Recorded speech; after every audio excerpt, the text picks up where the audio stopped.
श्री गणेशाय नमः, श्री सरस्वत्यै नमः, श्री गुरुभ्यो नमः, श्री मातृपितृभ्यो नमः, श्री कुलदेवताभ्यो नमः, ओम श्री परमात्मने नमः. तर आपला दासबोध चा अभ्यास सुरू होऊन जवळजवळ 2-3 महिने झाले, पण मध्ये 1 महिना गॅप झाल्यामुळे आपल्याला थोडस हे होत, म्हणजे सुरुवात करायला थोडस हे वाचन अडखळल्यासारखं होतंय. कारण काय जवळजवळ 1-1.5 महिना झाला अभ्यास आपण दासबोधचा सोडून. तर आज आपण दशक 5वा घेतोय. तर आतापर्यंत आपण 4 दशक घेतलो होतो. तर 4 दशकामध्ये पहिला जे आहे सगळ्या संतांना देवांना नमस्कार आणि त्यांचं स्तुती आपण हे केलेलं आहे. म्हणजे शारदाची स्तुती, गणेश स्तुती, ग्रंथाची स्तुती, सद्गुरूंची स्तुती, श्रोत्यांची स्तुती, कवी सभामध्ये असणाऱ्यांची स्तुती, असं आपण सगळ्यांचं आपण स्तुती हे केलो. नंतर दशक दुसरा होता मूर्ख लक्षण, म्हणजे मूर्ख कसे असतात त्याच्यामध्ये रजोगुण आलं, तमोगुण आलाय, सत्वगुण आलंय, सद्विद्या, विरक्त लक्षण, कुविद्या, उत्तम लक्षण, पडत मूर्ख लक्षण, हे सगळे त्याच्यात येऊन गेलेले आहेत. आणि तिसरा दशक जो होता स्वगुण परीक्षा, म्हणजे आपण काय आहोत हे रामदास स्वामींनी आपल्याला दाखवून दिलं. म्हणजे आपण कशा कशामध्ये अडकतो. माझं घर, माझा बंगला, माझं कार, असं सगळ्यामध्ये आपण अडकतो. पण ते कोणतंही आपलं नाहीये. त्याचं कारण आपल्यासोबत काहीही येणार नाहीये. एक तर ते आहे, आणि दुसरं त्याच्यामध्ये सगळे किडे, जनावर, प्राणी हे सगळे वास केलेले असतात. आपलं घर म्हणतो आपण. ते घर म्हणल्यानंतर त्या घरामध्ये पहिल्यापासून झुरळ आलेलेच असतात. आपण गृहप्रवेश करायच्या अगोदरच झुरळ असतात, पाली असतात, मुंग्या असतात. तर त्यांचंच घर आहे ते, आपलं घर नाहीच आहे तसं बघितलं तर. बरं जाऊ दे, घर आपण बांधलेलं आपलं आहे म्हणून म्हणतो. शेवटी शरीर पण आपलं नाहीये. त्याचं कारण काय, शरीरामध्ये सुद्धा किडे आहेत, जंतू आहेत आपल्या शरीरामध्ये. डोक्यामध्ये उवा असतात, कानामध्ये काही किडे येतात, पोटामध्ये जंत होतात, आणि काही जीवाणू आपल्यामध्ये आहे म्हणून आपलं शरीर पण चांगलं असतं म्हणून म्हणतात. तर अशा गोष्टी असल्यामुळे आपलं काहीच नाहीये. हे सगळं स्वगुण परीक्षामध्ये 4 समास रामदास स्वामींनी सांगितलेलं आहे. आणि त्याच्यानंतर आपल्या जीवनामध्ये काय ताप आहेत, म्हणजे आध्यात्मिक ताप आहे, आदिभौतिक ताप आहे आणि आदिदैविक ताप आहे, हे सगळं सांगितलंय. त्याच्यानंतर मृत्यू निरूपण, म्हणजे मृत्यू काय आहे हे पण आपल्याला सांगून दाखवलंय त्यांनी. आणि त्याच्यानंतर हे सगळं ऐकल्यानंतर कोणालाही वैराग्य येतच, पण ते तात्पुरतं आहे वैराग्य, म्हणजे वैराग्य निरूपण म्हणून पण दाखवले. त्याच्यानंतर आहे 4था दशक. त्याच्यामध्ये नवविधा भक्ती सांगितलेल्या आपल्याला. नवविधा भक्तीमध्ये 9 भक्ती आहेत. श्रवण भक्ती, कीर्तन भक्ती, नामस्मरण भक्ती, पादसेवन भक्ती, अर्चन भक्ती, वंदन भक्ती, दास्य भक्ती, सख्य भक्ती आणि आत्मनिवेदन, असे 9 भक्ती दाखवले. त्याच्यानंतर मुक्ती चतुष्टय म्हणून सांगितलंय. सायुज्य मुक्ती, सलोकता, स्वरूपता, समीपता, असे 4 मुक्तींच्या बद्दल आपल्याला सगळं काही सांगितलेलं आहे. तर हे थोडक्यामध्ये आपण आज बघितलो. आता पण आपण विवरण चांगलं सविस्तर बघितलेलं आपण ह्याच्यामध्ये बघितलो. म्हणजे 4 दशकामध्ये आपण हे सगळं बघितलेलं आहे. तर आता आपल्याला 5वा दशक घ्यायचा आहे. तो दशक आहे मंत्राचा म्हणून सांगितलेला आहे ते. तर त्याच्यामध्ये काय काय सांगितलेलं आहे. गुरुनिश्चय. गुरुनिश्चय कसं करा, गुरुला कसं ओळखायचं आपण, म्हणजे गुरु हाच आपला गुरु आहे, हेच आपले गुरु आहेत, हे निश्चय करण्यासाठी काय पाहिजे. नंतर दुसरा दशक सांगितले गुरु लक्षण, म्हणजे त्या गुरुला आपण निश्चय करायच्या अगोदर त्या गुरुचे लक्षण आपण बघायला पाहिजे.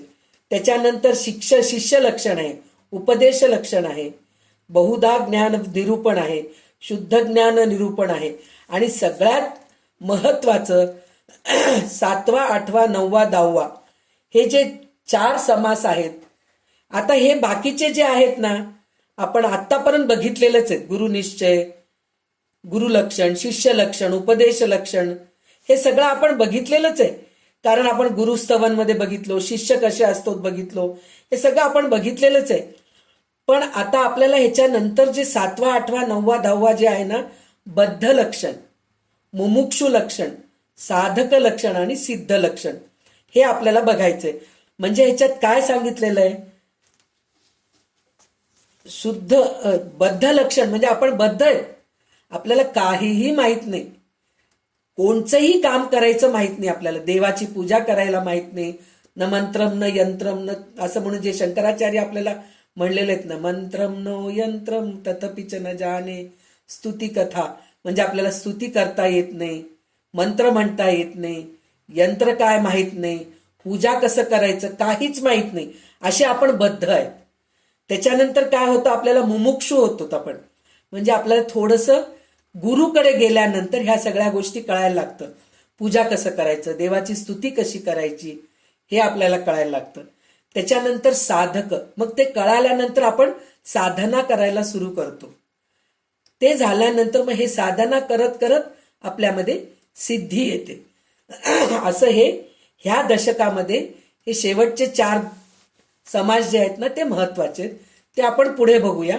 आता आपण बघायचं जे आहे, पहिलं जे आहे, पहिलं दशक बघणार, पहिलं समाज बघणार आहोत. पण त्याच्या आधी आपण लताताई गाडे यांच्याकडून आपण नमन ऐकूया. आपण गणेश शारदाचैव, ते झाल्यानंतर मग त्याच ओवी वाचतील. मग आपण दासबोधाचं वाचन आणि निरूपण सुरू करूया. तर लताताई आहेस का? हां, तर सुरू कर. गणेश शारदा चैव सद्गुरु सज्जन सता आराध्य दैवतम गुह्यम सर्वं मे रघुनंदना. गणेश शारदा सद्गुरु संत सज्जन कुळेश्वर सर्वही माझा रघुवीरू सद्गुरु रूपे. माझे आराध्य दैवत परम गुह्य गुह्यातीत गुह्यपणाची मात न चले यो जातो मंद्रजो शीतले संबोधयन सज्जनान ग्रंथम यो रचयम सुकुच्च जनकम श्रीदास बोधाविदम यत्कीर्त्या पठेन सर्व विदुषाम स्वांतापहारी सदा सोयम मुक्तिकराक्षितो विजयते श्रीरामदासी गुरु. मला वाटते अंतरित्वा वसावे तुझा दास बोधासी त्वा बोधवावे अपत्या परी पाववी प्रेमग्रासा महाराजया सद्गुरु रामदासा. ब्रह्मानंदम परमसुखदम केवलम ज्ञानमूर्तिम द्वंद्वातीतं गगनसदृशं तत्त्वमस्यादिलक्ष्यम् एकं नित्यं विमलमचलं सर्वसाक्षादिभूतं भावातीतं त्रिगुणरहितं सद्गुरुं तं नमामि. गुरुर्ब्रह्मा गुरुर्विष्णू गुरुर्देवो महेश्वरः गुरु एक परब्रह्म तस्मै श्री गुरुवे नमः. अनेक प्रियतां देवी भगवात्र जानकीपति श्रीरामचंद्र पूर्वेशामस्कमां कुलदैवतं श्रोता वक्ता श्रीराम समर्थ. जय जय रघुवीर समर्थ. सदा सर्वदा योग तुझा घडावा, तुझे कारणी देह माझा पडावा. उपेक्षू नको गुणवंता अनंता, रघुनायका मागणे हेची आता. आता दशक 5वा घे, पहिला समास. 10 ओवी वाच. पहिला समाज. जय जय सद्गुरु पूर्ण कामा परम पुरुषा आत्मया राम रामा. अनुवार्च तुमचा महिमा वर्णिला न चले श्रीराम. जे वेदास साकडे जे शब्दासी कानडे ते सत्य शिव्यास रोकडे अलब्ध लाभे श्रीराम. जे योगियांचे निज चर्म जे शंकराचे नितधाम जे विश्रांतीचे निज विश्राम परमगुह्य अगाध श्रीराम. ते ब्रह्म तुमचे नियोगे स्वये आपणची होई जे आगे. दुर्गट संसार चेने पागे पागी जेना सर्वदा श्रीराम. आता स्वामी चेने लढिवाळपणे गुरु शिष्याची लक्षणे सांगजेची तेने प्रमाणे मुमुक्षे शरण जावे श्रीराम.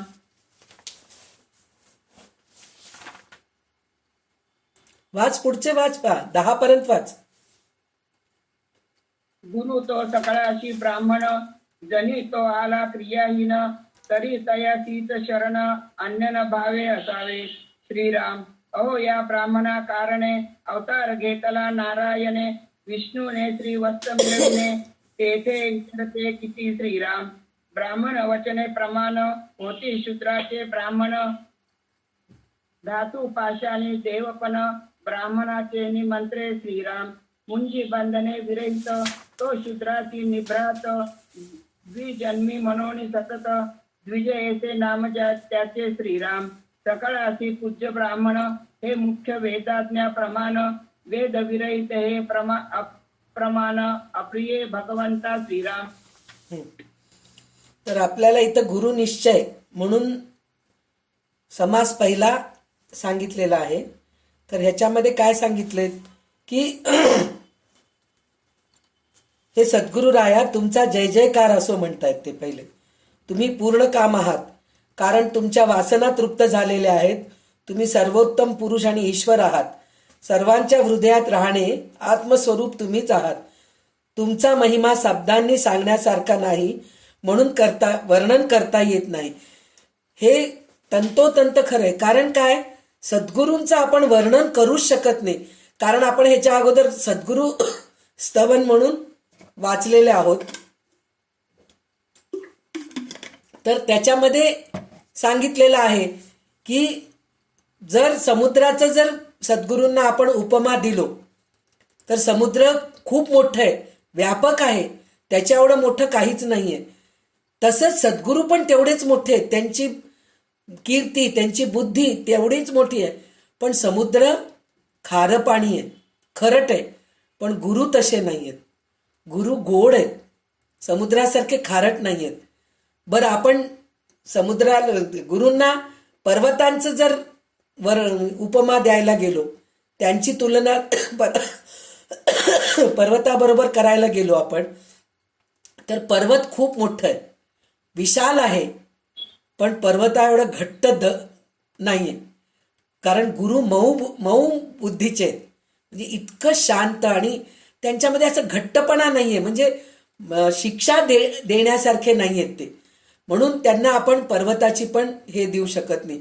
सूर्य म्हणू आपण, सूर्य म्हणलं तरी तसंच आहे. सूर्य एकदम जवळ गेलं ना आपण त्याच्याजवळ जाऊन थांबू शकत नाही. पण गुरुजवळ तसं नाही. गुरुच्या आश्रयामध्ये राहू शकतो आपण. त्यांच्याकडे राहिलो की आपल्याला शांती मिळते. तेच सूर्याजवळ गेलो तर थंडीच्या दिवसात बरं वाटतं, उन्हाळ्यात बरं वाटतं का आपल्याला सूर्याचं किरण? नाही बरं वाटत. म्हणजे सूर्याची उपमा देऊ शकत नाही. चंद्राची उपमा देऊया, शांत आहे, छान आहे म्हणून म्हणलं तर ते कमी कमी होत जातं. कधी 15 दिवस वाढत जातं. पण गुरु तसे नाही आहेत. गुरु चंचल नाही आहेत, स्थिर आहेत. म्हणजे कोणत्याही गोष्टीचा आपण त्यांना उपमा देऊ शकत नाही. सगळ्यांच्या पलीकडे गुरु आहेत. तर तशा गुरूंचं वर्णन आपण करूच शकत नाहीत. असे आपले गुरु आहेत असं इथं सांगितलेलं आहे. तर ह्याच्यामध्ये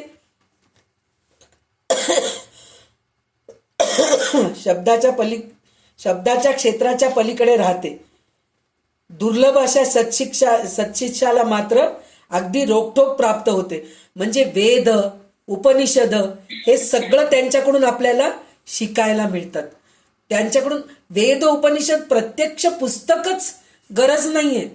आपण कुठल्याही गुरुकडे जातो. आता आपण जे शालेय अभ्यास घेतो तर शालेय अभ्यासमध्ये थोडंच वेद आणखीन उपनिषद असे काही नाहीये त्याच्यामध्ये. तिथं महाभारत भागवत काही नाहीये तिथं. पण तिथं आपल्याला ज्या क्षेत्रामध्ये पुढे जायचंय ते ज्ञान ते देतात.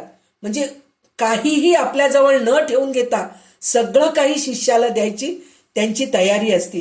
असे ते गुरु असतात. आणि सत्शिष्याला साक्षात अनुभव येतो त्या गोष्टीचा.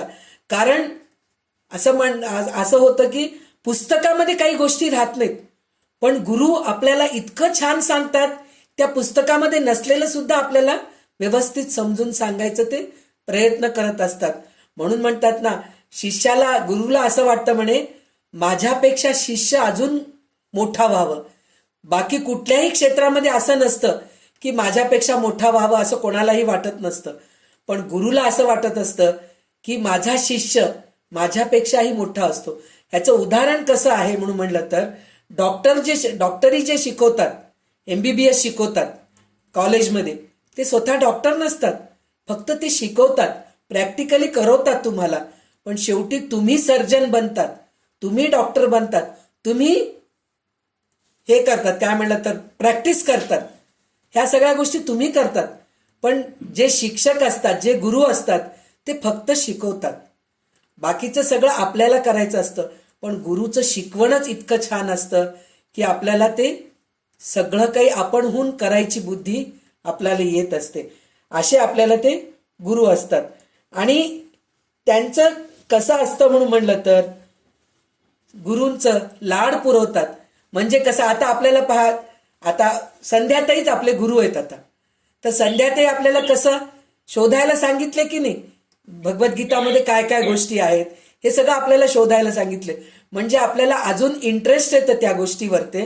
आणि दुसरी गोष्ट काय म्हणून म्हणलं तर ह्या भगवद्गीतामध्ये काय आहे हे आपण शोधून काढतो. हे सगळं आपल्याला गुरुच आपल्याला हे सगळ्या गोष्टी करून घेतात आपल्याकडून. तर असे गुरु लाभणं सुद्धा आपलं भाग्य म्हणूनच समजायला पाहिजे. कोणतीही गोष्ट लपून ठेवत नसतात गुरु. आणि गुरु आपले सगळे लाड पुरवतात.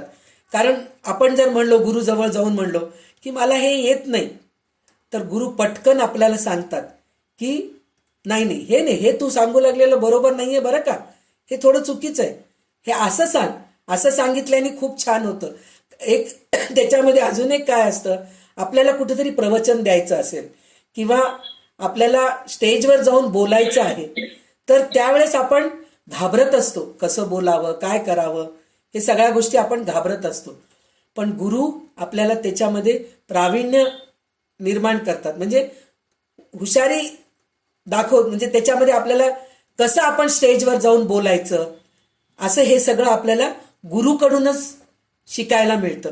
कारण गुरु आपल्याला निर्भय बनवतात. आपण थोड्या गोष्टीची भीती वाटत असते आपल्याला, आपण वाचू शकतो की नाही, की आपण बोलू शकतो की नाही, की आपण हे करू शकतो की नाही, की विवरण करू शकतो की नाही, की ह्या सगळ्या गोष्टीचं आपल्याला शंका असतं. पण गुरु असे आहेत की त्या शंकेचं निरसन करतात आपल्या. असे हे आपले गुरु आहेत. तर त्यांचं आपण कधीही कशाही गोष्टींनी तुलना करू शकत नाहीत. तर ह्या गुरूंचं आपण कधीही ऋण फेडू शकत नाहीत. असे ते आपले गुरु आहेत. आता ह्याच्या पुढचे परत 10 ओवी लता वाचेल. ब्राह्मणी योग याग व्रतेदाने, ब्राह्मणी सकळ तीर्थाटने, कर्म मार्ग ब्राह्मणा विने होणार नाही श्रीराम. ब्राह्मण वेद मूर्तिमंत, ब्राह्मण तोची भगवंत, पूर्ण होती मनोरथ, विप्र वाक्य करुणे श्रीराम. ब्राह्मण पूजने शुद्ध वृत्ती, होऊन जडे भगवंती, ब्राह्मण तीर्थे उत्तम गती, पावत श्रीराम. लक्ष भोजनी पूज्य ब्राह्मण, आन यातीसी पुसे कोण, परी भगवंतासी भाव प्रमाण, एरा चाड नाही श्रीराम. असो ब्राह्मणा सुरवर वंदितो, तेथे मानव बापुडे किती, जरी ब्राह्मण मूढमती, तरी तो जगद्वंद श्रीराम. अत्यज शब्द ज्ञाता बरवा, परी तो नेऊन काय करावा, ब्राह्मणा सहित पूजावा, हे तो न घडे की श्रीराम. हे जना वेगळे केले, ते वेदे अवैरिले, म्हणून तयाशी नाम ठेविले, पाषांड मत श्रीराम. असो जे हरिहर दास, तयास ब्राह्मणी विश्वास, ब्राह्मण भजने बहुतास, पावन केले श्रीराम. ब्राह्मणे पाविजे देवादिदेवा, तरी किमर्थ सद्गुरु करावा, जैसे म्हणाल तरी निज ठेवा, सद्गुरु विन नाही श्रीराम. स्वधर्म करणे ब्राह्मण, परिज्ञान नवे सद्गुरु विन, ब्रह्मज्ञान नसतासीन, जन्म मृत्यू चुके ना श्रीराम. हा, तर आपण ह्याच्या अगोदरचे 10 ओवीमध्ये अजून एक महत्वाचं गोष्ट हे राहून गेलंय. त्याचं असं की सद्गुरू जे मंत्र आपल्याला देतात किंवा सद्गुरूंजवळ जे मंत्र असतात त्या मंत्रांनी काय होतं, दगडामध्ये पण देव पण येतो म्हणे. देव मंत्र म्हणतात ना, देव म्हणजे म्हणतोत ना आपण, काय पावतो हो गणपती. त्या देवळाचा गणपती खूप चांगला आहे बरं का. त्याचं कारण काय, तिकडले जे गुरुजी आहेत, तिकडले जे पुरोहित आहेत, ते इतकं छान पूजा करतात, इतकं छान देव मंत्र वगैरे म्हणतात, त्याच्यामुळे देव पण येतो त्याच्यामध्ये. दगडामध्ये देव पण येतो, म्हणजे एवढी त्यांच्यामध्ये शक्ती असते. आणि दुसरी गोष्ट अशी आहे, जो शूद्र आहे, शूद्र म्हणजे वर्णानी शूद्रनी, जातीनी शूद्रनी. शूद्र आपण आता हे 4 वर्ण निर्माण केलेले आहेत, पण शूद्र हे वृत्ती आहे माणसाची. माणसाची वृत्ती, शूद्र वृत्ती म्हणतो ना, त्याचे विचारच चांगले नसतात, तो म्हणजे एकदम खालच्या दर्जाचा असतो. असे जे लोक असतात ते शूद्र. ब्राह्मणामध्ये पण शूद्र वृत्तीचे लोक असतात, वैश्यामध्ये पण शूद्र वृत्तीचे, आणि शूद्रांमध्ये सुद्धा ब्राह्मणाची वृत्तीचे लोक असतात. तर इथं आपण जात वगैरे घ्यायचं नाही, फक्त शूद्र म्हणजे वृत्ती, त्याची वृत्ती कशी आहे. पण जर तो शूद्र वृत्तीचा माणूस जर गुरुजवळ गेला, सद्गुरूजवळ गेला, तो सुद्धा ब्राह्मण बनतो, म्हणजे त्याची वृत्ती पालटते. अशी त्याची वृत्ती पालटण्याची शक्ती गुरुजवळ असते. तर त्याच्यानंतर ते काय म्हणतात,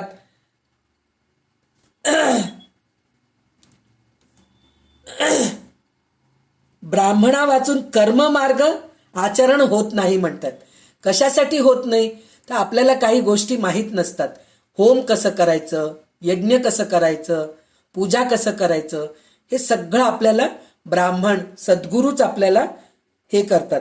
म्हणजे ब्राह्मण म्हणजे मूर्तिमंत वेद आहेत म्हणून म्हणता येते. म्हणजे सगळ्या गोष्टीची आपली इच्छा पूर्ण होते. कशामुळे होते, आपण फलाशा करू नये, फलाशा करू नये म्हणून म्हणतो, पण जेव्हा आपण सत्यनारायणाची पूजा करतो, तर कशासाठी करतो आपण सत्यनारायणाची पूजा, की आपल्या घराचं शुभ कार्य चांगल्या रीतीने सुरळीत पार पडलं, तर सत्यनारायण भगवान तुझ्यामुळेच हे सगळं शुभ कार्य सुरळीत पार पडलं, कुठलेही विघ्न आले नाहीत. आणि सुरुवातीला आपण गणपतीचीच पूजा का करतो, तर गणपती आपले विघ्न सगळे दूर करत असतो, म्हणून गणपतीची पूजा करत असतो. तर हे सगळं करायला कोण शिकवतात आपल्याला, गुरु ब्राह्मण शिकवतात आपल्याला, सद्गुरू शिकवतात. कारण पहिले आपण सुद्धा आज आपल्याला आपले गुरु शिकवले म्हणूनच आपण पहिले गणपतीला वंदन करतो, मग सरस्वतीला करतो. का करतो सरस्वतीला वंदन, कारण तिच्याकडून आपल्याला विद्या मिळते. गणपती निर्विघ्नपणे आपला कार्य, म्हणजे आपण कोणचंही कार्य करू दे, आज आपण दासबोध ग्रंथ हातात घेतलो त्याचा आपण अभ्यास करण्यासाठी, तर हे दासबोध ग्रंथ अभ्यास करताना कुठलाही अडथळा येऊ नये, किंवा आपल्या तोंडून चुकून, माझ्या तोंडून चुकून काही वाक्य निघू नये, चुकीचं काही सांगितलं जाऊ नये, म्हणून भगवान गणेशाची आपण प्रार्थना करतो, मग सरस्वतीची करतो, मग ह्या दोघांची झाल्यानंतर गुरुची पण करतो. कारण गुरुकडूनच हे सगळं आपल्याला ज्ञान मिळालेलं आहे. आज त्यांच्याकडून आपल्याला ज्ञान मिळालेलं आहे, म्हणूनच आज आपण दुसऱ्यांसमोर मांडू शकतो, नाहीतर नाही मांडू शकत. त्याच्यानंतर आई वडील आहेत आपले, आई वडिलांकडूनच आपण लहानपणापासून संस्कार शिकत आलेले आहोत. आज आपण ह्या क्लासमध्ये सगळेजणी आहोत, दासबोध ऐकत आहोत, देवी महात्म्य ऐकलोत आपण, परत देवी भागवत, ललिता सहस्रनाम, असे कितीतरी आपण ग्रंथ हातात घेतलेले आहेत, कितीतरी स्तोत्राचे आपण अर्थ ऐकलेले आहेत. तर हे सगळं कशामुळे झालेलं आहे, ह्या क्लासमध्ये जॉईन व्हावं म्हणून कशासाठी आपल्याला वाटतंय, त्याचं कारण असे आपल्या आई वडिलांचे संस्कार. आज लहानपणापासून आपले आई वडील संस्कार दिलेत, म्हणूनच आपण ह्या लाईनीमध्ये आलेले आहोत. थोडे दिवस आपले तरुणपणाचे सगळे संसारामध्ये अडकलेले असतील, कारण संसार करणं पण जरुरी आहे. रामदास स्वामी स्वतःच सांगतायत, प्रपंच करावा नेटका मग परमार्थ साधावा म्हणून म्हणतायत. तर त्याचप्रमाणे आई वडिलांच्या संस्कारामुळेच आपण आज पुढे आलेले आहोत, म्हणून आई वडिलांचा आपण मान ठेवायला पाहिजे. त्याच्यानंतर कुलदेवतेचं का, कारण आपल्या कुळाची देवता आहे ती, देवी देवता देव हे सगळे आपले ते आहेत. म्हणजे आपल्या कुळातला जो मुख्य आहे त्यालाच आपण हे करायचं. त्याचं कारण काय, कुलदेवीलाच का विचारायला पाहिजे, याचं कारण असं आहे की आपण शाळेमध्ये जातो तर मुख्य अध्यापिका, प्रिन्सिपल, तिला आपण मोठेपण देतो की नाही, त्यांना आपण मोठेपण देतो की नाही. त्याचं कारण काय, तेच सगळं शाळा चालवत असतात. किंवा आपण कुठेतरी एक कार्य करायला जातो तर त्या कार्याचे एक कोणीतरी प्रमुख असतात तर त्यांनाच आपण मान देतो. त्याचं कारण काय, त्यांच्यामुळे हे सगळं चाललेलं आहे म्हणूनच आपण त्यांना मान देतो. त्याचप्रमाणे आपल्या कुलाचं संरक्षण करणारी, आपल्या कुलाला मुख्य असणारी देवी देवता हे आहेत तर त्यांना आपण वंदन करायला पाहिजे. असं हे आपल्याला सगळं कोण शिकवतं, तर हे आपले गुरु शिकवतात आपल्याला. तर या सगळ्या गोष्टी आपल्याला गुरुकडून माहीत होतं. त्याच्यानंतर आता त्याच्यामध्ये परत ते लक्ष भोजन घालायला कोण शिकवलं हे सांगितलेलं आहे. त्याच्यानंतर मोठमोठ्या ब्राह्मणांना नमस्कार करतो आपण. हे सगळं म्हणजे आज हे सगळं आपल्याला कोण शिकवतात, गुरुच शिकवतात. बुद्धिहीन असला तरी तो वंद्य असतो म्हणून म्हणतात. म्हणजे बुद्धिहीन जरी असला तरी ब्राह्मणाला सगळे गुरुच शिकवतात. म्हणजे ब्राह्मणाचा सुद्धा गुरु असतो, ब्राह्मणच शिकवत असतो. म्हणून आपण गुरुलाच सगळं मोठं म्हणायला पाहिजे. लोकरीतीला सोडून काही वेगळे करणे वेदाला मान्य नसते म्हणून त्याला पाखंड मत म्हणतात. म्हणजे काही गोष्टी आपण ना गुरुच्या सांगण्याचं न करता आपल्या मनाने काही गोष्टी करत असतो तर ते चुकीचं आहे. गुरूंकडून शिकून गुरु आपल्याला सगळे व्यवस्थित सांगतात आणि त्यातलं त्यात गुरु सद्गुरू हे दोन्ही वेगळे आहेत.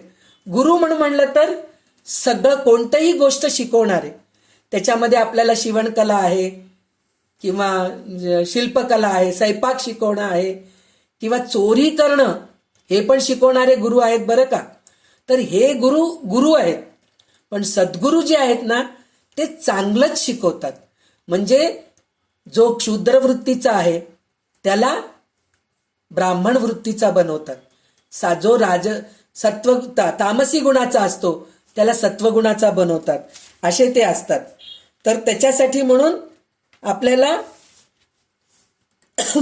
गुरुला पूजन करायला पाहिजे असं म्हणून म्हटलेलं आहे. आणि त्याच्यानंतर सद्गुरू जे आहेत ना आपल्याला देवापर्यंत पोहोचवतात. म्हणजे कसं काय, आज आपल्याला भगवद्गीता शिकून भगवद्गीतामध्ये काय आहे हे सगळं आपल्याला कळाल्यानंतर आपण फलाशा करायची सोडून देतो, निष्काम कर्म करतो. हे सगळं करत गेलोमुळे की आपण देवाजवळच जातो ना, साक्षात्कार होतो की नाही, आपल्याला भगवंताचा साक्षात्कार होतो. म्हणजे गुरुकडे गेले तर किती फायदे होतात हे सगळं आपल्याला ह्याच्यामध्ये सांगितलेलं आहे. 20 ओवीमध्ये आपल्याला सांगितलेलं आहे. भगवंताच्या स्वरूपापर्यंत आपण पोचतो. देहबुद्धी निघून जाते आपली. देहबुद्धी निघून जाते म्हणून म्हणलं तर सतत मला हे दुखतंय, मला ते दुखतंय, मला खायला आवडतंय, मला प्यायला आवडतंय, मला बघायला आवडतंय, ह्या गोष्टी न करता मला देवाचं नामस्मरण करायला आवडतं, मला देवाचं स्तुती करायला आवडतं, मला देवांच्या गोष्टी ऐकायला आवडतात, मला दासबोध ग्रंथ वाचायला आवडतो, मला देवी महात्म्य वाचायला आवडतं, सप्तशतीचं पाठ करायला आवडतं, गुरुचरित्राचं पाठ करायला आवडतं. ह्या सगळ्या गोष्टी कशामुळे होतं, तर सद्गुरूंच्या सहवासामध्ये राहिल्यामुळे ह्या सगळ्या गोष्टी आपल्याला करायला आवडतात. आणि आज प्रत्येकाचे सद्गुरू वेगवेगळे आहेत. तर सगळ्यांचे सद्गुरू वेगवेगळे जरी असले तरी आज आपण एका ग्रुपमध्ये कशामुळे आलो, तर त्या सद्गुरूंच्या आशीर्वादामुळेच आलेले आहोत. आणि हे सगळं आज 3 वाजले की सगळ्यांना तळमळ का लागते हो, की आपण 3 वाजले क्लास जॉईन करूया, लिंक आले नाही हो, लगेच मेसेज येतं ताई लिंक पाठवला नाही, जॉईन होऊ शकत नाही. म्हणजे काय तळमळ कशासाठी आहे, तर हे सद्गुरूंची कृपा आहे आपल्यावरती प्रत्येकाचे. काही जणांचे रामदास स्वामी सद्गुरू आहेत, काही जणांचे गजानन महाराज सद्गुरू आहेत, काही लोकांचे अक्कलकोट स्वामी सद्गुरू आहेत, काही लोकांचे गोंदवले महाराज आहेत, काही लोकांचे शंकर महाराज आहेत. म्हणजे असे सगळ्यांची कृपा आपल्यावर आहे म्हणून आपल्याला अशा वाटचालनावरती जायला सद्गुरूंची कृपा मिळाली आहे.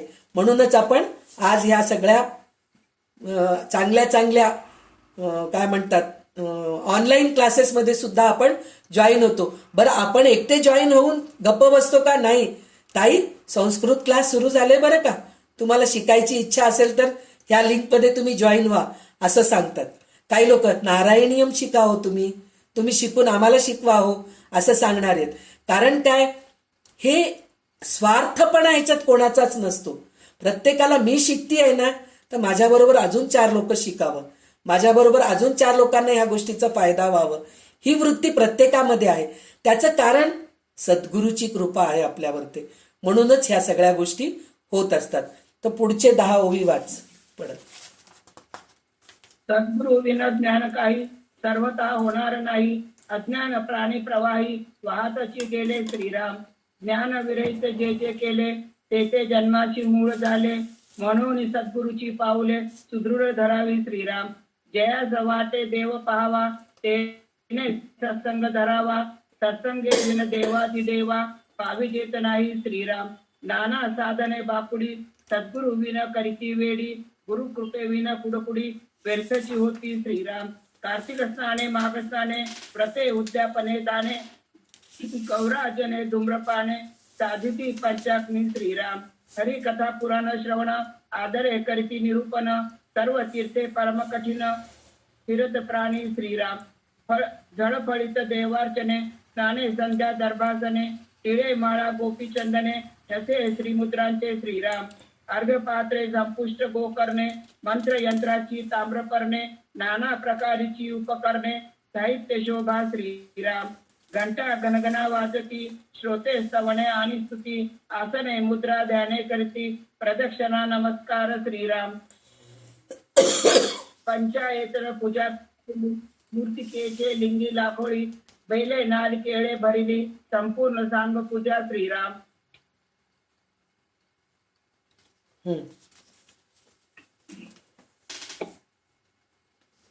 तर ह्याच्यामध्ये काय सांगितलेलं आहे, ह्या 10 ओवीमध्ये काय सांगितलेलं आहे, तर आपण सगळ्यांची पूजा करतो. कशा कशाची पूजा करतो आपण, की ह्याच्यामध्ये सांगितले घंटा वाजवून पूजा करतो आपण, गोकर्णाचं पूजा करतो, गोपीचंदन लावतो, कोणी दर्भासन वापरून हे करतात, संध्या करतात, स्नान संध्या करतात, तीर्थयात्रा करतात, हरिकथा पुराणे श्रवण करतात, सगळं काही करतात. परत त्याच्यामध्ये त्यांनी असं सांगितलेलं आहे की शाळीग्रामाची, गणपतीची, शंकर, सूर्य, देवी हे पंचायतन मांडून करतात. मातीच्या लिंगाची पूजा करतात. परत त्याच्यावर बेल, नारळ, फुले वाहून पूजा करतात.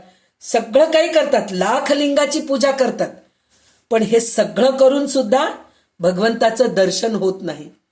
पण भगवंताचं दर्शन व्हावं म्हणजे काय व्हावं हे आपल्याला पुढच्या 10 ओवीमध्ये सांगितलेले आहेत. म्हणजे याच्यामध्ये त्यांनी काय सांगितलेलं आहे, सगळं काही आपण करतो. म्हणजे साधी वेडी अज्ञानी माणसे सद्गुरूंच्या मार्गदर्शन नसल्यामुळे निरनिराळ्या हलका दर्जाची मामूली साधने करतात. म्हणजे काय, हे सगळे हलके साधनेच आहेत. म्हणजे मूर्ती पूजा करणं, फोटोची पूजा करणं, हे सगळं हलकं, म्हणजे हलकं नाहीये, पण ह्याच्यामध्ये कृती आहे, कर्म आहे. पण सद्गुरूंच्या सहवासात राहिलो आपण तर सद्गुरू आपल्याला हे सगळं कर म्हणतात. करू नको म्हणून म्हणतच नाहीत. कुठलेही सद्गुरू असं म्हणत नाहीत की तुम्ही देवाची पूजा करू नका, तुम्ही स्तोत्र म्हणू नका, तुम्ही फुलं आणू नका, नारळ फोडू नका, हे असं कोणतेही सद्गुरू सांगत नाहीत. पण हे सगळं केल्यानंतरही देवाचं दर्शन होतं का हो? आपण इतकं सगळं काही करतोय, देवाचं पूजा करतोय दररोज. आता नवरात्रात 9 दिवस देवीचे स्तोत्र वाचलोयत आपण, कितीतरी ललिता सहस्रनामाचे आपले पारायण झालेले आहेत. असं सगळं काही केलं, पण प्रत्यक्ष देवी प्रकट झाली का हो आपल्या समोर? नाही झाली.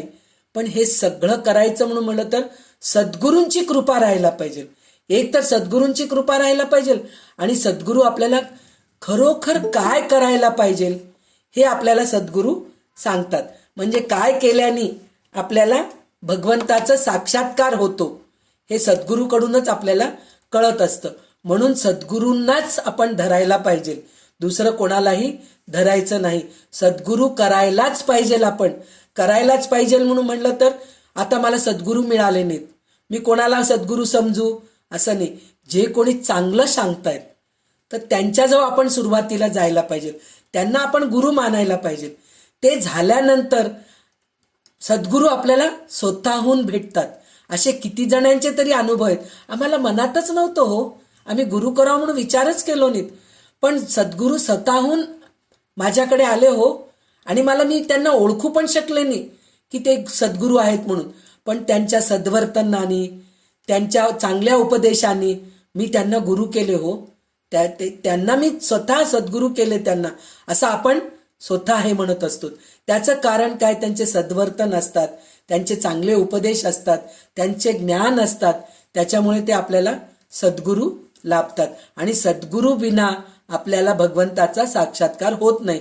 आपण शालिग्रामाची पूजा करा, रुद्राक्षाची माळ घाला गळ्यामध्ये, तुळशीची माळ घाला, किंवा दररोज लक्ष तुळशी वाहून विष्णूची पूजा करा. दररोज पारिजातक, आता आपल्या घरी पारिजातकाचं झाडच आहे, तर दररोज 1000 फुलं खाली पडतात, तर ते 1000 फुलं घेऊन आपण विष्णूवर वाहतो, कृष्णावर वाहतो, राधा दामोदर. आता कार्तिक महिन्यामध्ये तर फार महत्व आहे पारिजातक फुलाचं, तर ते फुलं वाहून आपण भगवंताची पूजा करतो. पण एवढं सगळं करूनही आपल्याला भगवंत साक्षात्कार देतो का हो? नाही देत. त्याचं कारण काय? आपण नुसतं कृती करतोय, मनापासून भगवंताकडे जात नाहीयेत. तर त्याच्यासाठी आपल्याला भगवंताचं साक्षात्कार होत नाही. पण भगवंताचं साक्षात्कार केव्हा होतो?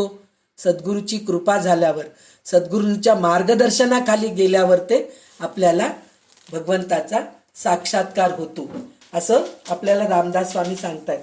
तर आता ह्याच्या पुढचे ओवी वाच लता. 46 ओवी वाचून टाक पूर्ण. उपोषणे निष्ठा, बरं. उपोषनिष्ठा नेम, परमसायाशी केले कर्म, फळाची पावती वर्म, चुकले प्राणी श्रीराम. यज्ञाधिके कर्मे केली, प्रदयी फळाशा कल्पिली, आपले इच्छेने घेतली, श्रुती जन्माची श्रीराम. करुणी नाना सायास, केला 14 विद्याचा अभ्यास, रिद्धी सिद्धीचा अवकाश, ओळल्या तरी श्रीराम. तरी सद्गुरु कृपे विरहित, सर्वताना घडे स्वहित, येमपुरीचा अनर्थ, चुके नाही श्रीराम. जव नाही ज्ञानप्राप्ती, तव चुके ना यातायाती, गुरु कृपे विना अधोगती, गर्भवास चुके ना श्रीराम. ज्ञानधारणा मुद्रा आसन, भक्तिभाव आणि भजन, सकळही खोल ब्रह्मज्ञान, जव ते प्राप्त नाही श्रीराम. सद्गुरु कृपा न जोडे, आणि भलतीच कडे वावडे, जैसे आंधळे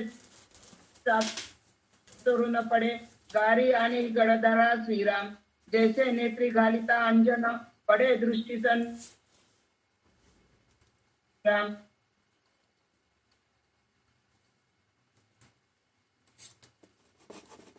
ऐकू येत नाहीये लता तुझं.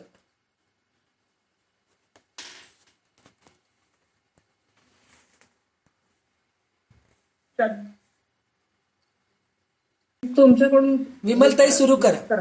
त्यांना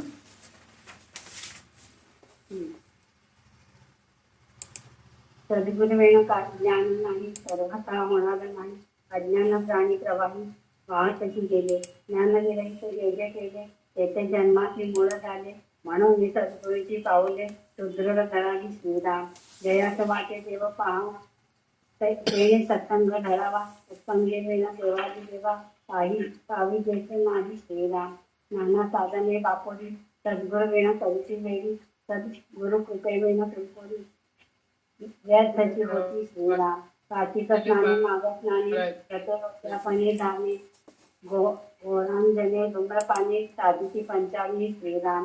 हरिकथा पुराण श्रवण, आदरे करीते निरूपण, सर्व तीर्थे परम कठीण, सुरक्षित्राणी श्रीराम. धडफणिक देवतासनी, नाणे संध्या दर्भासनी, वेळे माळा गोपीचंदनी, तसेच मी मुद्रांचे श्रीराम. आर्यपात्र संपुष्ट गोकर्णे, जन्मयंत्रांची लांबपणे, नाना प्रकारची उपकरणे, साहित्य शोभा श्रीराम. घंटा गणगण वादती, स्तोत्रे स्तवने आणि स्तुती, आसने मुद्रा ध्यानी करती, प्रदक्षिणा नमस्कार श्रीराम. पंचायत पंचायतनं पूजा केली, मृत्तिकेची लिंगे दाखवली, बेले नाली केले भरली, संपूर्ण पूजा श्रीराम. उपोषण निष्ठा नियम, परम सायासी केले कर्म, फळची पावती वर्म, ऐकले प्राणी श्रीराम. वेदनादीचे कर्मे केली, हृदयी फळाशा कल्पिली, आपले इच्छेने घेतली, अति जन्माची श्रीराम. करुणी नाना सायास, केले 14 विद्यांचा अभ्यास, यज्ञ किती सावकाश, बोलल्या जरी श्रीराम. तरी सद्गुरु कृपे विरहित, सर्वकाम घडे सहित, यमपुरीचा अनर्थ सुखे नाही येणे श्रीराम. जवन नाही ज्ञानप्राप्ती, तव तुकेना यातायाती, गुरु कृपेविना अधोगती, गर्भवास सुखेना श्रीराम. ज्ञानधारणा मुद्रा आसन, भक्तिभाव आणि भजन, सकळी बोल ब्रह्मज्ञान, तव ते प्राप्त नाही, तव जे प्राप्त नाही श्रीराम. सद्गुरु कृपा न जोडे, आणि भलते न करे वावरे, दैसे आंधळे वावरून पडे, गाली आणता गरजरा श्रीराम. दैसे नेत्री घालती अंजन, पडे दृष्ट सुनदान, तैसे सद्गुरु वचने ज्ञान, प्रकाश होई श्रीराम. सद्गुरु विण जन्म निर्भव, सद्गुरु विण दुःख सकळ, सद्गुरु विण तळमळ जाणार नाही श्रीराम. सद्गुरु त्यांनी अभयंकरे, प्रकट होईले ईश्वरे, संसार दुःखे अपारे, नासवण जाती श्रीराम. मागे गाडे थोर थोर, संत महंत मुनीश्वर, तयासही ज्ञान विज्ञान विचार, सद्गुरु चेणी श्रीराम. श्रीराम कृष्ण आदि तरुणी, अति तत्पर गुरु भजनी, सिद्ध साधू आणि संतजनी, गुरुदास केले श्रीराम. सकळ सृष्टीचे चालक, हरिहर ब्रह्मादिक, तेही सद्गुरुपती संक, महत्वान तळेती श्रीराम. असो जयाची मोक्ष व्हावा, तेणे सद्गुरु करावा, सद्गुरु विण मोक्ष पावावा, हे कल्पांती न घडे श्रीराम. आता सद्गुरु ते कैसे, नव्हे ते इतरा गुरु ऐसे, जयाचे कृपेने प्रकाशे, शुद्ध ज्ञान श्रीराम.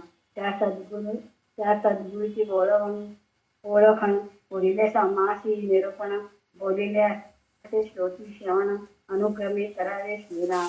इति दास होते गुरुशिष्य संवादे, गुरुनिश्चय नाम समास पहिला, संपूर्ण श्रीराम. हा, तर आता आपल्याला एक एक ह्याच्या ओवीमध्ये असं सांगितलेत की आपण कितीतरी कर्म करतो. तर काय कर्म करतो आपण? उपोषण करतो, सगळं काही करतो, यज्ञ यादी करतो, आणि सगळं करून फळाची इच्छा हे करतो. तर फळाची इच्छा केलं की काय होतं? पुनर्जन्म होतं. पुनरपि जननम पुनरपि मरणम असं आपल्याला होत असतं. तर हे गुरु काय म्हणतात? फळाची आशा न करता तुम्ही कर्म करा म्हणून सांगतात. तर ह्याचं हे काय आपल्याला कुठं आपल्याला कळतं? भगवद्गीता आपण शिकलो होतो. तर तेव्हा अर्जुनाचे गुरु कोण आहेत? तर श्रीकृष्ण आहेत. तर श्रीकृष्ण अर्जुनाला प्रत्येक वेळेस एकच गोष्ट सांगतायत, निष्काम कर्म कर. तू सगळं कर्म कर, पण त्याची फळाची आशा करू नको. आणि कर्म करण्यापेक्षा चांगली वृत्ती ठेव, सत्वगुण राहू दे तुझ्यामध्ये, असं म्हणून प्रत्येक वेळेस दैवी गुण राहू दे, दैवासुरी म्हणून जे आहे आपल्याला, तर त्याच्यामध्ये लक्ष दे आणि देहबुद्धी काढून टाक. हे सगळं आपल्याला सद्गुरू सांगत असतात. तर हे सगळं काय होतं हे सांगितलं. आणि गुरुकृपा जर नसलं तर यमयातना पण आपल्याला, म्हणजे सद्गुरु कृपा असेल तर यमयातना पण आपल्याला होत नसतं. तर त्याच्यामध्ये त्यांनी अजून एक काय सांगितलंय की सद्गुरू जर नसला तर आंधळा कसा कोणाचा आश्रय न घेता चालत जातो, काठी नाही, कोणाला खांद्यावर हात न ठेवता चालत गेला, त्याला काहीच दिसत नाही ना बिचाऱ्याला.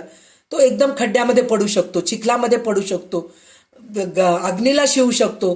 तर अशा सगळ्या गोष्टी होत असतात.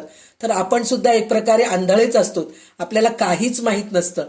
पण गुरु आपल्यामध्ये अंजन घालतात, डोळ्यामध्ये घालून आपल्याला सगळं जे आपला आंधळपणा जे आहे ना ते काढून टाकतात. तर ह्याबद्दल तर त्याच्यामध्ये त्यांनी अजून एक काय सांगितलेत, त्यांनी सद्गुरु विण जन्म निर्फळ, म्हणजे सद्गुरू जर नसेल तर जन्मच व्यर्थ आहे म्हणून सांगितलंय. सद्गुरू विण तळमळच आहे, म्हणजे काहीच आपल्याला कळत नाही, काय कसं करावं काय करावं. नेहमी आता आपण काही लोकांची वृत्ती अशी असती पहा, काय करावं की हो कळतच नाही, हे करावं गेलं की असं होतं, ते करायला गेलं की तसं होतं, काय करावं कळतच नाहीये. पण एक सद्गुरूकडे गेलो आपण, त्यांना नुसतं आपण समोर जाऊन थांबलो तर सद्गुरू आपल्याला ओळखतात. ओळखून, अरे तू हे काम करायचं आहे ना, ह्याच्याऐवजी हे काम कर, तुझं बरोबर होतं. म्हणजे आपल्याला ते जे दुविधामध्ये असतो आपण आणि जे शंका असते आपली ते दूर करतात ते आपल्याला. असे सद्गुरू असतात आपले आणि संसार दुःख त्याच्यातून आपल्याला बाहेर पाडतात. असे सद्गुरू असतात. तर त्याच्यामध्ये अजून एक गोष्ट काय, तर सद्गुरू कसा राहायला पाहिजे, तर ह्याचे 2 उदाहरण. परवा मी हैदराबादला गेले होते 2 महिन्यापूर्वी, तर माझे गुरु 2 उदाहरण सांगितले होते सद्गुरू कसे असतात त्याच्याबद्दल. तर ते 2 उदाहरण मी तुमच्या समोर सांगायचं मी प्रयत्न करतीये. तर त्याच्याने कसं होतंय, तर असो जयाशी मोक्ष व्हावा, तेने सद्गुरू करावा, सद्गुरू विण मोक्ष पावावा, हे कल्पांती न घडे. म्हणजे सद्गुरू शिवाय आपल्याला मोक्ष मिळत नाही, चांगली गती मिळत नाही. तर ते कसं काय आहे, तर एक साधक एक आश्रमामध्ये राहत असतो. कथा आहे बरं, काय दृष्टांत आहे. तर एक साधक आश्रमामध्ये राहत असतो, गुरुच्या सानिध्यात राहत असतो. तर तो जो आहे ना, सतत श्रीराम जय राम जय जय राम, श्रीराम जय राम जय जय राम, श्रीराम जय राम जय जय राम, सतत जवळजवळ 10-12 वर्ष तो श्रीराम जय राम जय जय रामचा जप करत असतो. तर करत असताना सुद्धा त्याचं मन समाधान नसतं.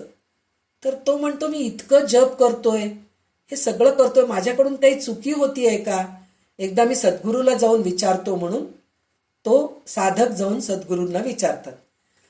विचारलं तर सद्गुरू म्हणतात, तू कोणत्या देवाच्या नाम जप करतोस म्हणून विचारतात. तर ते म्हणतात, मी श्रीरामाचा जप करतोय, श्रीराम जय राम जय जय राम ह्याचा मी जप करतोय म्हणून सांगतात. तर तू असं कर, श्रीराम म्हणू नकोस, नुसतं राम राम राम राम म्हणत जा म्हणून सांगितलं. तर त्या साधकाला असं वाटतं, त्या शिष्याला असं वाटतं, इतके मोठे रामचंद्र प्रभू आहेत, त्यांना आपण राम म्हणून एकवचनी बोलवायला पाहिजे का, त्यांना आपण श्रीरामच म्हणायला पाहिजे. श्रीराम म्हणलं तर एक त्यांना मोठेपणा दिल्यासारखं असतं. मला काही पटत नाही गुरु सांगितलेलं, मी श्रीरामाचा जप करतो म्हणून तो निघून जातो. परत 1-2 महिने जातात, पण त्याला समाधानच लागत नाही. तर त्याला शेवटी वाटतं, शेवटी गुरु सांगितलेत, आपण गुरुचं पण न ऐकता जर असं केलं तर आपल्याला समाधान मिळणारच नाही. तर आपण रामाचा जप करूत, आपण श्रीरामाच्या ऐवजी रामाचा जप करूत म्हणून ते म्हणतात. मग ते सुरू करतात रामाचा जप, श्री काढून टाकून नुसतं रामाचा जप करायला सुरू करतात. केल्यानंतर 3-4 महिने झाल्यानंतर आपणहून त्यांना आत्मिक शांती प्राप्त होते आणि आनंदात राहतात. ते इतक्या दिवस श्रीरामाचा जप करत असताना जे असमाधानी होते, चंचल वृत्ती होती त्यांची, ती वृत्ती निघून जाती, समाधानी होऊन जातात. चंचलता स्थिरता येते त्यांच्यामध्ये, शंकेचं निरसन आपणहूनच होऊन जात असतं. तर त्यांना आश्चर्य वाटतं की गुरु सांगितलेत आपल्याला श्रीरामाच्या ऐवजी रामाचं जप कर म्हणून, ह्याच्यात काय आहे महत्व, आपण गुरूंना जाऊन विचारूयात म्हणून ते गुरुजवळ जाऊन विचारतात. तर तुम्ही मला असं का सांगितलात, श्रीरामाच्या ऐवजी रामाचं जप करायला कशाला सांगितलात, श्रीराम तर महत्वाचं आहे ना. श्री आपण मोठ्या माणसांना सुद्धा श्री लावतो ना, की मुरलीधर आहे, श्री मुरलीधर, आपण पत्रिकेवर नाव लिहायचंय किंवा त्यांना काहीतरी मोठेपणा द्यायचे तर श्री म्हणतो, आणि स्त्रियांना श्रीमती म्हणतो, असं असतं. तर मग देवाला आपण श्री म्हणण्यात काय चूक आहे म्हणून ते गुरुला विचारतात. तर त्यावेळेस गुरु हसतात, हसून म्हणतात, श्री कोण आहे, श्री म्हणजे लक्ष्मी. लक्ष्मी कशी आहे, चंचल आहे. आणि आपण श्रीचं जर उपासना करू लागलो, साधना करू लागलो, तर आपल्याला पैसा, अडका, बंगला, गाडी हे सगळं आपल्याला मिळतं, पण मनशांती मिळत नाही, कारण आपण त्याच्यामध्येच अडकून राहतो. श्री म्हणजे संपत्ती, संपत्तीमध्ये आपण अडकून राहतो. पण राम कसा आहे, शांत आहे. श्री बरोबर असला की तो पण चंचल असतो. म्हणून श्री न म्हणता नुसतं रामाचं, म्हणजे आपण जे घरगुती म्हणजे सांसारिक जे आहोत आपण, तर आपण सगळे श्रीराम जयराम जय जयराम केलं तर आपल्याला सगळ्या वस्तू मिळत असतात. संपत्ती मिळते, गाडी मिळते, बंगला मिळते, मूल मिळतं, सगळं काही मिळतं. पण जे खरोखर मोक्ष पाहिजे म्हणतात, चांगली गती पाहिजे म्हणतात, मला आता ह्या संसारात इच्छा नाहीये, तर त्यांना ह्या सगळ्या गोष्टीची गरजच नाहीये ना. घर दार बंगला पैसा अडका याच्यात काही म्हणजे श्रीची गरजच नाही, लक्ष्मीची गरजच नाहीये. मला फक्त मनशांती पाहिजे, मला मोक्ष पाहिजे, सद्गुरूच्या चरणी विसावा पाहिजे, हे ज्यांना वाटत असतं त्यांनी श्रीची उपासना करायची गरज नाहीये असं ते गुरु सांगतात. म्हणजे गुरु असे असतात, म्हणजे राम म्हणून तुम्ही जप करायचं का श्रीराम म्हणून जप करायचं, किंवा शंकराचं जप करायचं का कृष्णाचं जप करायचं, गणपतीचा जप करायचं का लक्ष्मीचा जप करायचं, हे सगळ्या गोष्टी आपल्याला गुरुच सांगतात ना. तू जाऊन कालिकेचं कर ग. म्हणजे तुझ्या जे भित्रे असतात, स्त्रिया भीती वाटत असती तर ते गुरुजवळ जाऊन विचारतात, मला खूप भीती वाटते हो, मी कशाची तू दुर्गेची पूजा कर, महिषासूर मर्दिनीची पूजा कर, म्हणजे तुझ्यामध्ये शक्ती येते असं म्हणून सांगतात. जे लोक गरीब असतात ते म्हणतात लक्ष्मीची उपासना कर तू, जे विद्या पाहिजे असतात त्यांना म्हणतात सरस्वतीची पूजा कर तू. म्हणजे गुरूंना माहीत असतं की कोणत्या देवाची उपासना केले तर आपल्याला काय प्राप्त होतो. म्हणून हे गुरुचं हे एक उदाहरण झालं. दुसरं एक उदाहरण असं आहे, एकदा देव दानव आणि मानव हे तिघही भगवान विष्णूकडे जातात. जाऊन म्हणतात आम्हाला मनशांती नाहीये, काय केलं तर आम्हाला मनशांती मिळेल असं म्हणून तिघही विचारतात. देव, दानव म्हणजे राक्षस आणि मानव म्हणजे आपण, हे तिघही एकत्र होऊन जातात, जाऊन विचारतात विष्णूला. तर विष्णू विचार करतात, थोडे डोळे झाकून 2 मिनिटं विचार करून ते म्हणतात मी तुम्हाला द हे बीज मंत्र देतोय, तुम्ही द या मंत्राचा जप करा, म्हणजे तुम्हाला तुमचं समाधानही मिळेल आणि त्याचं उत्तरही मिळेल कशासाठी आहे म्हणून.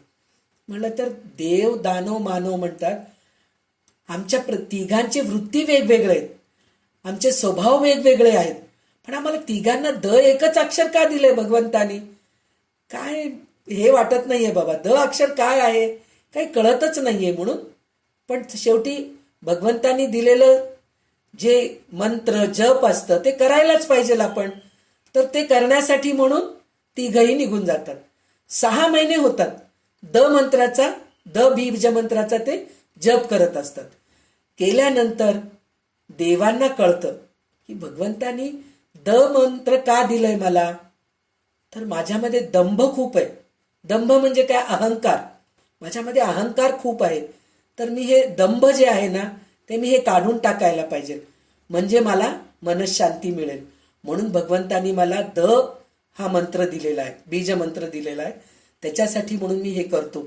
आता मला कळालंय ना द मंत्राचा अर्थ काय आहे, तर त्याच्यासाठी मला मनशांती मिळतंय हे देवाला कळून जातं.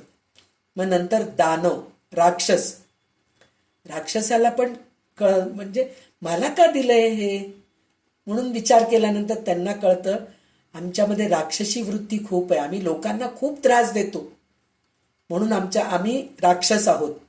तर आम्हाला द अक्षर कशाला दिलंय, तर लोकांवर दया करा तुम्ही, म्हणून आम्हाला भगवंतानी द अक्षर दिलेलं आहे असं दानवांना कळतं. नंतर मानव आहेत, मानव म्हणतात मला का दिलंय, ते देव तर दंभ आहेत म्हणून त्यांच्यामध्ये हे आहे, अहंकार जाव म्हणून दिले. दानवांमध्ये राक्षसी वृत्ती आहे, दया कर म्हणून त्यांना दिले. आमच्यामध्ये काय कमी आहे, द अक्षरांनी काय कमी पूर्ण होईल आमचं, तर त्यावेळेस मानवांना कळतं की आपल्याकडे देवानी भरपूर काही दिलेलं आहे. म्हणजे प्रत्येकाला पैसाच दिलाय असं नाहीये, काही लोकांना विद्या दिलेला आहे, काही लोकांना शक्ती दिलेला आहे, काही लोकांना कर्म करायची वृत्ती दिलेली आहे. तर आपल्यामध्ये जे आहे ते आपण दुसऱ्यांना दान द्यावं म्हणून देवानी आपल्याला द हे वृत्ती, द हे बीजमंत्र दिलेलं आहे. म्हणजे विचार करा तुम्ही, सद्गुरू, आता हे भगवान विष्णू ह्या तिघांचे सद्गुरूच आहेत की नाही, तर द शब्द का दिलाय त्यांनी, तर ह्या 3 गोष्टी ते करू शकतात. म्हणून हे 3 गोष्टी करण्यासाठी म्हणूनच देवांना दंभ सोडा म्हटले, राक्षसी वृत्तींना त्यांना दया करा म्हणून सांगितलंय आणि मानवांना दान करा म्हणून सांगितलेलं आहे. तुमच्यामध्ये चांगली विद्या आहे तर तुम्ही दान करा. तुमच्याजवळ पैसा आहे तुम्ही दान करा. तुमच्यामध्ये शक्ती आहे तर तुम्ही जाऊन त्यांना शक्ती दान करा. म्हणजे काय, ते अशक्त असतील तर त्यांची सेवा करा. तुम्ही जाऊन त्यांच्याजवळ जाऊन त्यांना काय पाहिजे त्याचे हे करा. म्हणजे ह्या सगळ्या गोष्टी दान करा हे भगवंतांनी सांगितलेलं आहे. म्हणजे सद्गुरू आपल्याला ह्या सगळ्या गोष्टी सांगत असतात. म्हणून सद्गुरू करायचं कशासाठी म्हणलं तर ह्याच्यासाठीच आपल्याला सद्गुरू करायचं असतात. तर आज आपण इथं थांबूया. कारण काय म्हणून म्हणलं तर वेळ झालेली आहे आणि आज बऱ्याच दिवसानंतर दासबोध सुरू झालेला आहे. तर आज आपण फक्त सद्गुरूंच्या बद्दलच विचार करूया. उद्या आपण दुसरा समाज घेऊया आणि आपण हळूहळू पुढे जाऊया. तर आज आपल्याला सद्गुरूंच्या बद्दल बऱ्याच गोष्टी माहीत झाली. ह्याच्या अगोदर आपल्याला सद्गुरू स्तवन ऐकलो आपण. सद्गुरू स्तवन म्हणजे काय, सद्गुरूंचं स्तुती केलो आपण. सद्गुरू कसे आहेत म्हणजे सद्गुरूंचं कोणाबद्दल सद्गुरू कोणाबरोबर आपण त्यांची बरोबरी करू शकत नाही हे सगळं आपण बघितलो. पण आज सद्गुरूंकडून आपल्याला काय मिळतं हे आज आपल्याला कळालेलं आहे. तर सद्गुरूंचा आपण आदर करायला ह्या ह्याच्यातून आपण अजून जास्त आपल्याला वृत्ती निर्माण होते की सद्गुरूंचा आदर करायला पाहिजे. सद्गुरूंना आपण जर ध्यानात ठेवून जर राहिलो सतत तर आपल्याला काय काय मिळतं हे आपल्याला आजच्या समासामधून कळालेलं आहे. तर आता आपण कल्याणकरी रामराया हे विमलताई म्हणतील. झाल्यावर आपण थांबूया. आज आपण इकडे म्हणते कल्याण करी राम राया राम राया कल्याण करी राम राया जनहित विवरी जनहित विवरी जनहित विवरी कल्याण करी राम राया राम राया कल्याण करी राम राया तळमळ तळमळ होतची आहे तळमळ तळमळ होतची आहे हे जन हाती धरी दयाळा कल्याण करी राम राया राम राया कल्याण करी राम राया अपराधी जना सुखतची गेले सुखतची गेले सुधा तुझी सावरी दयाळा कल्याण करी राम राया राम राया कल्याण करी राम राया कठीण सावरी कठीण झाले कठीण झाले हातान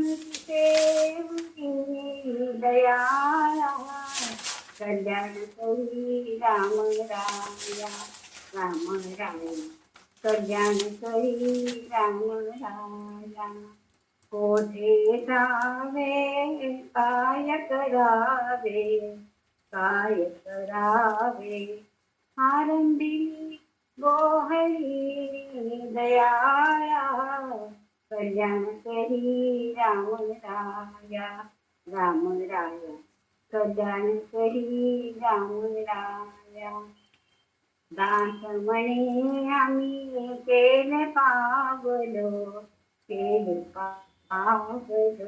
दयेची नाही तरी दयाळा कल्याण करी राम राया राम राया कल्याण करी राम राया कल्याण करी राम राया राम राया कल्याण करी राम राया सदा सर्वदा योग तुझा घडावा तुझे कारण देह माझा पडावा प्रेक्षू नको गुणवंता अनंता रघुनायका मागणे हे आता जय जय रघुवीर समर्थ. तर आज आपण गुरु च्या बद्दल, सद्गुरूंच्या बद्दल आपण ऐकलो. पुढचा समाज सुद्धा गुरुलक्षणवरच आहे, पण तो समाज खूप मोठा आहे, म्हणून आज आपण एकच समाज घेतलेला आहोत. तर उद्या आपण संपूर्ण दुसरा समाज घेऊया. त्याच्यात 72-73 ओवी आहेत, तर आज कसंही संपणार नाहीये, म्हणूनच आज आपण पहिला समाज एकच घेतलेला आहे. उद्या आपण दुसरा समाज घेऊया. आणि आज माझ्या सद्गुरूंना वंदन करून जे काही म्हणजे निरूपण केले गुरूंच्या बद्दल, मला जे अनुभव आलेत ते शब्द मी हे केले.